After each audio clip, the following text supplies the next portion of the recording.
Alright, so we got the emblems off, and now we're going to use a heat gun.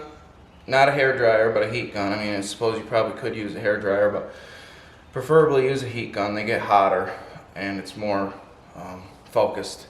And then we're going to use a plastic razor blade. You can get plastic razor blades on Amazon. That's where I get them, wherever. That way we don't scratch the surface. So the idea is to heat this up, get the adhesive soft, and then we'll be able to scrape it off with the plastic razor blade.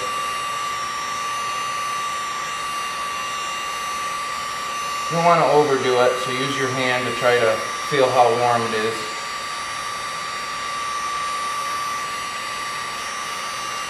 And once you got a little heat on it, just try it, see how it's working.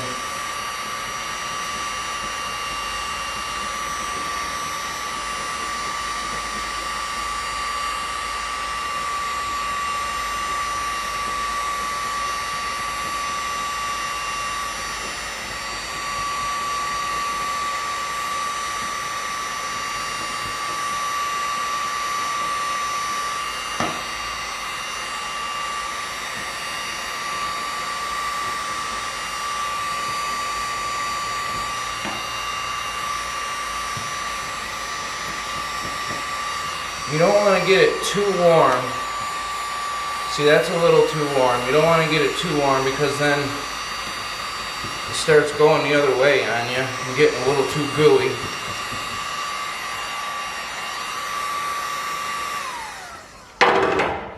Starts getting a little too gooey on you. So you just want to get it a little bit warm. I mean, if you don't have a plastic razor blade, I think my finger's actually working better. Yeah.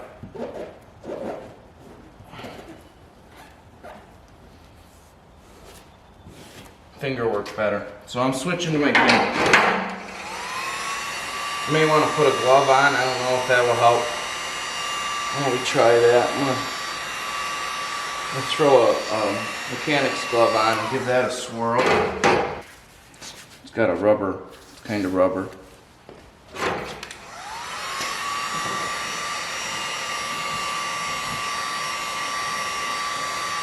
That works way better. Hardly leaves any residue at all because after this we're going to have to take some kind of a solvent and get the rest of the residue off. This is just that foam, double-sided sticky tape that they use to stick this stuff on with. See on the well, that one fell off. That's why why we are replacing these, because that one he must have hit a dock or whatever, and it fell off. This first one I was doing with the razor blade, that left quite a bit of sticky residue. So finger works better. I'm going to go at it like this for a while, and then we'll use some kind of a solvent adhesive remover to get the rest of the adhesive off. Alright, we got most of the double-sided foam adhesive off, and now we're just left with a little bit of residual around the edges and whatnot. So I'm going to use, this is Prep All, it's just in a different jar. It's a wax and grease remover for auto body. You can use just about any kind of solvent. I think mineral spirits would work fine. WD-40 would work fine. I've used that plenty of times in a pinch. So any kind of mild, like a mineral spirits type thing. This is just a wax and grease remover you get at, I think Walmart has it, or any auto body store will have it. So we're just going to apply that and kind of get it all wet first so it can soak in to the adhesive, and then that will soften it. So you kind of just want to put it on pretty liberally and let it soak into the adhesive.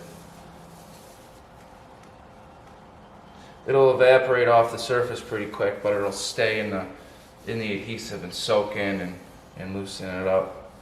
Start to dissolve it a little bit. And then once it starts getting soft,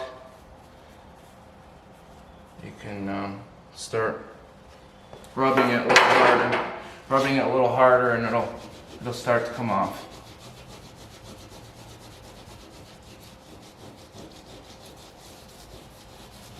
So I'm just going to go at it for a while until I get all the adhesive off.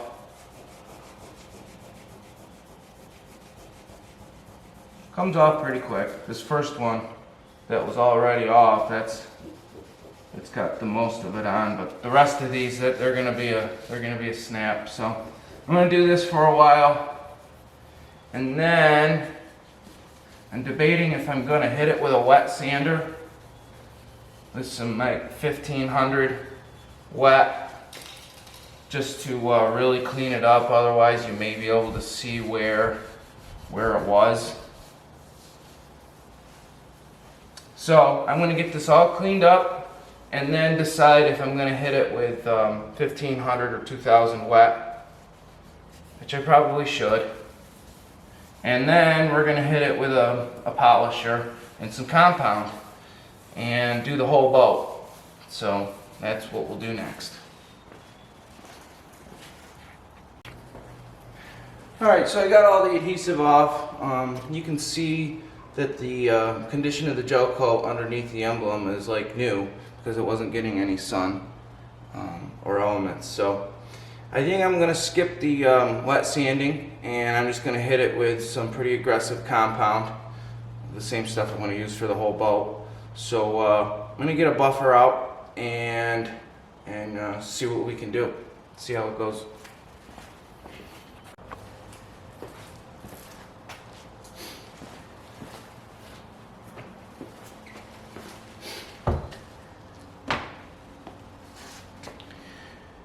Hey guys, let's go over a few products. I've been doing buffing a long time. I've tried a lot of different products and buffers, machines, all kinds of different stuff. And this is pretty much what I've settled on for the last few years. For a rotary polisher, I like, this is a Makita. Let's see, it's a 3000 RPM variable speed. So it's got variable speed and a soft start trigger. There's several manufacturers out there. They're all good. I mean, even Harbor Freight, if you want to go get yourself a Harbor Freight one, it's not so much the buffer that does it, right? It just spins an arbor that goes 3000 RPM, and variable is nice to have. You really want variable. But what does matter is the pads that you're using and the products that you're using, but more on the buffers. So that's what I like to use for a rotary. And then the real winner is this Flex orbital. It's a forced orbital. As far as I know, Flex is the only one that has a forced orbital. And what I mean by that is this pad will rotate like a rotary, and it also orbit like an orbital. Whereas just a regular orbital will just orbit and doesn't necessarily move in a direction. This does both, and that's why it's so important, so nice. The forced orbital, making it turn like that spreads the product out more evenly instead of being lumped up or whatever. Plus it just makes more sense, right? So this is, as far as I know, Flex is the only one that offers a forced orbital. This is an XC3401 VRG, Flex XC3401 VRG, and it's a great little machine. They're not cheap.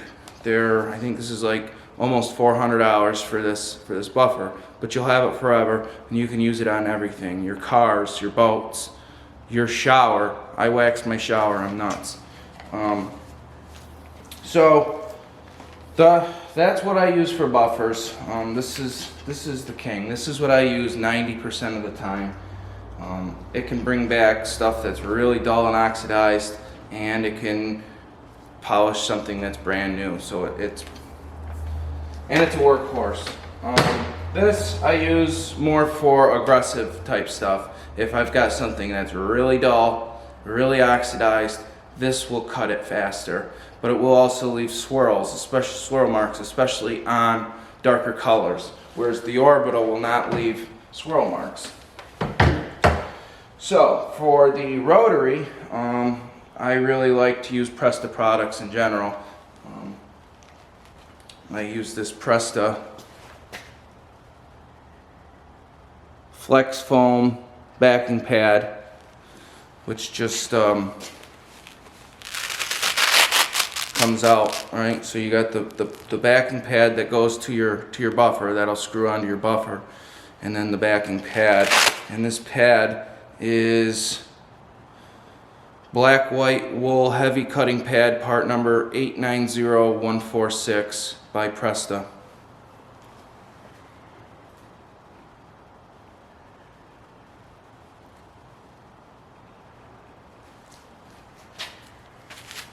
The backing pad is part number 810116, Presta products, 810116. The wool pad is 890146. So that just fits in there, and then it threads onto the buffer.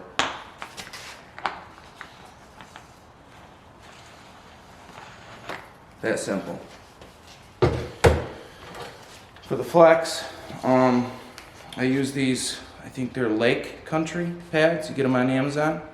They're the best ones I've tried. There's no part number, I don't have it available, but if you type in on Amazon Lake Country pads, the colors are how aggressive they are. So I use the black ones and the orange ones. The orange ones are a compound pad, and the black ones are a wax or a sealer pad. So they just go, you can get them, I think this is 5.5 inch, because it's a 5.5 inch pad, but I have backing pads, but I also use 6 inches on this. That just hangs over the edge a little bit. These fit perfectly, and they get into tighter spots better. I mostly use this size. So that just sticks on, it's Velcro, hook and loop. And that's that.